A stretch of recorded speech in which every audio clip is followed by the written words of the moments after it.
are the items that you will need today as we finish getting through the winter of 1775 on through the summer of 1776, going from Boston to New York. So make sure you have these items handy. We're going to start with the outline. And again, make sure that you fill in blanks as you need. And I will, of course, be adding some details because, you know, the stories behind this are very interesting. So, we had George Washington taking over for the Patriot Army when they were back at Boston. And just a reference back to the map, Boston, once it decides to focus, I'll have to tell it to focus here.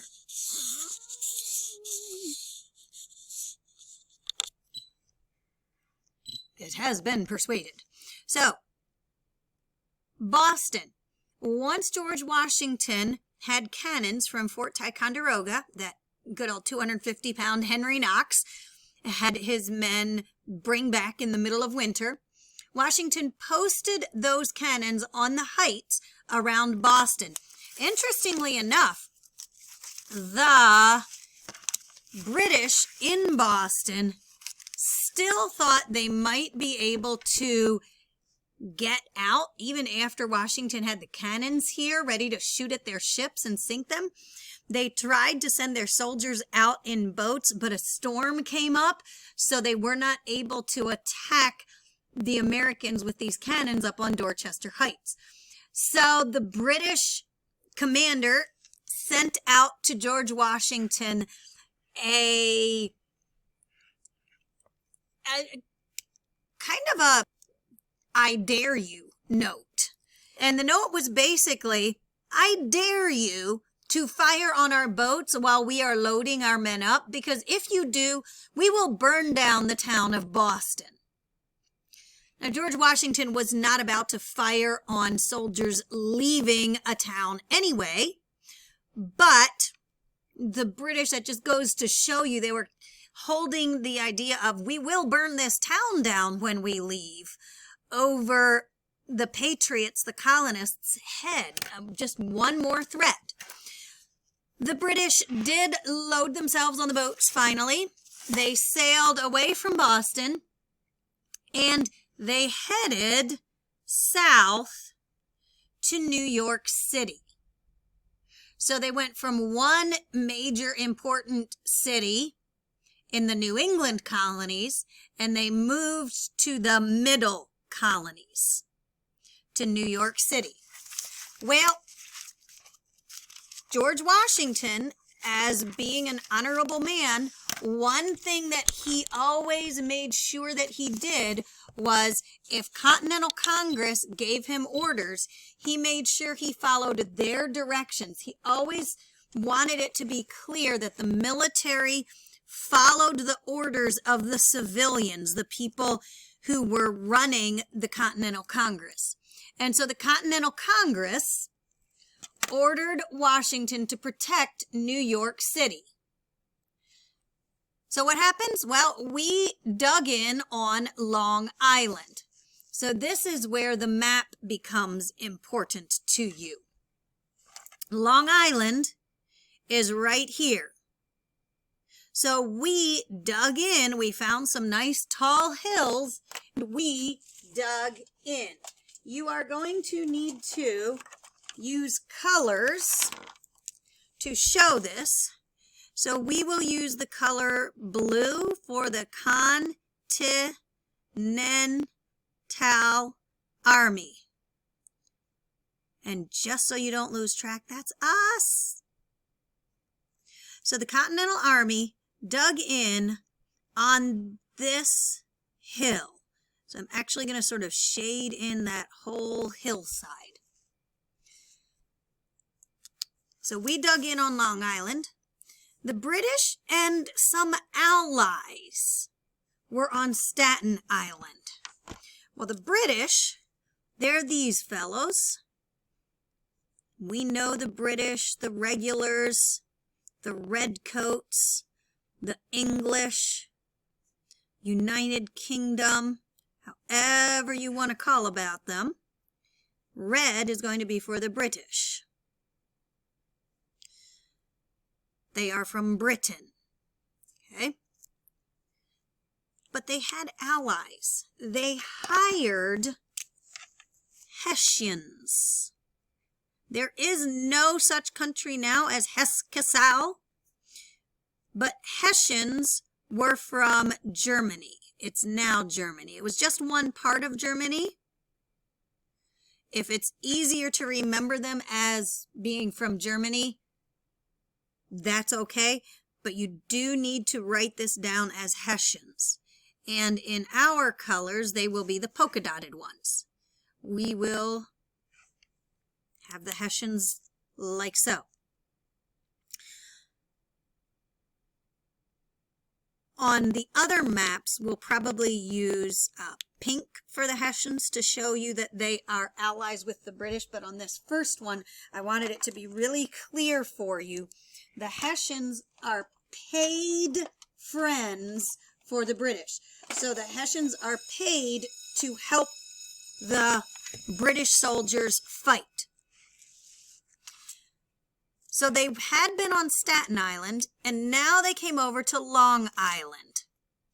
We are going to interrupt this right now and go down to what it tells you here on number 8.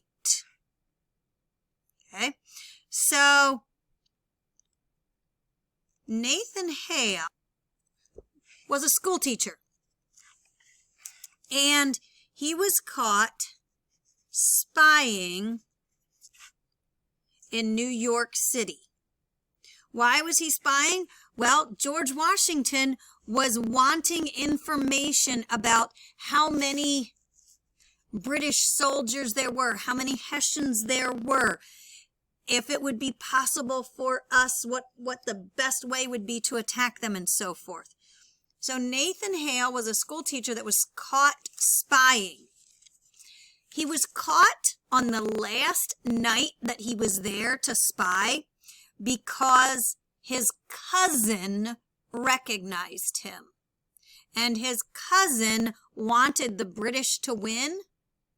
So one thing that people who wanted the British to win but who were in the colonies, one thing they were called was Tories. So his cousin was a Tory, and he wanted the British to win. So Nathan Hale's cousin goes to the British commander and says, "Hey, I saw my cousin snooping around here. I know he is part of the Continental Army." The British commander arrested Nathan Hale. He was not given a trial. He asked to send a letter to his family. He was not allowed to send a letter to his family. He asked to talk to a minister because he knew he was going to get hung for being a spy. He was not allowed to talk to a preacher to get himself so that he felt that he was ready to die. And yet, when Nathan Hale went to be hung, he was killed by hanging him, so he was hung. His quote, and we'll put that on another page at the end, you don't have to do that now. When he was given a chance for last words, Nathan Hale says, "I regret," that means I feel bad, "that I have only one life to lose for my country." No, not one life to live. That's a stupid soap opera. They came up with that idea from Nathan Hale's quote. "I'm the only thing that I feel bad about, you're about to hang me. You caught me for being a spy. The only thing I feel bad about is that I can give up my life once for my country." And again, remember, these people did not know how it was going to turn out. They did not know that the United States was actually going to come through. And yet, Nathan Hale was saying, the only thing that I regret is that I can give up my life once for my country. Pretty amazing. But George Washington was not able to get this information, and so the British came over to attack us. They came from Staten Island. They did have a plan. Their plan went like this. We know that if we march straight up a hill and attack the Americans, things don't go so well. So the British commander was not willing to attack straight up a hill. Oh, he had his men march around and made it look like he was willing to attack the Americans by going up the hill. Instead, there was a Tory. A Tory is a person who wanted the British to win. So this Tory lived on Long Island. And he went to the British commander and said, I know there's a road. It's called the Jamaica Road. I know there's a road that the Americans are ignoring. I can take you and your army back behind the Americans, and you can trap them. And that's exactly what happened. You might be asking yourself, wait a minute, what is this arrow showing? Well, when the Americans were trapped, it happened to be nightfall. And so, as night came down, George Washington looked around in his lines and he saw a lot of guys who lived in this area, and they were fishermen. And as fishermen, they knew how to get around these waters, and they knew where the boats were. So the entire Continental Army, very quietly, because the British are right here, very quietly loaded up into boats. They even got Henry Knox and all his cannons into boats and away overnight. They were helped because a really, really thick fog came up. And so by the time the fog cleared off the next morning and the British were ready to attack, the American lines were empty, except for 2 soldiers. And they got left behind because they were distracted. They found some of the alcohol, some beer, and they stopped and took a drink and more drinks and more drinks, and they got drunk, and they fell asleep so soundly that they didn't realize the last boat had left. They were the only 2 left to be taken prisoner. Moral of that story, don't get drunk. The American army retreated across Manhattan Island. They lost New York City, even though the Continental Congress had ordered George Washington to hold on to New York City. He tried, but it didn't go so well. In order to keep an army, he had to retreat all the way north through New York, crossed the Hudson River over into New Jersey, and they were just managing to stay 1 step ahead of the British army that was chasing them, along with the Hessian allies. So now we get to your assignment. You will need to be sure that you have all of these blanks filled in. Go back to the video if necessary in order to get all the information for all of these blanks. Then on page 19, you will need this map. A couple of things that you need to do. First, at the top of the page, you need to write Battle of Long Island. The main action that this map is focusing on is the Battle of Long Island. You can see why it's named that. It happened on Long Island. You need to have all of these colors, just like I have them. But there are other things you need to do also on this page as far as coloring this map. You need to color the water. It's already shaded, but the water needs to be colored blue. So everything that's shaded here needs to be colored blue. The mainland would be New York and New Jersey, not an island. the mainland. So New York and New Jersey need to be colored brown. And make sure that you have the battlefield armies the right color and the names labeled. That's on page 19, which is showing the Battle of Long Island. Page 20 is where you need to put the picture of Nathan Hale. So at the top, we need to label this as Nathan Hale quote. And here at the bottom, you need to write his quote. I regret. I'm not going to write the rest of it because it's right here in your booklet. So all of this information needs to be written over here on page 20.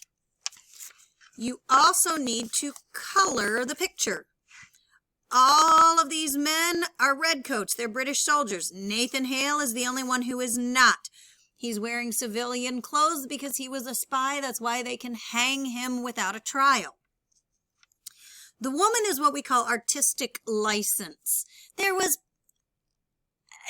almost certainly not a woman at Nathan Hale's execution. So the artistic license, the artist wanted to show somebody feeling bad about Nathan Hale about to be hung. He knew he couldn't show these British soldiers looking sad about it, so he puts this woman in. She's artistic license. You still need to color her like a real human being. Color the ground, color the trees, color the sky. You may want to do your coloring before you tape it because there's no way I could color underneath that tape that I have on. That is your social studies assignment for today. So we have page 18, 19, and 20 for Boston to New York. Nathan Hale's quote, I regret I have but one life to lose, ... points of ellipsis. That on page 20. So make sure that your table of contents is accurate. Make sure your page numbers are accurate. And social studies is done for today.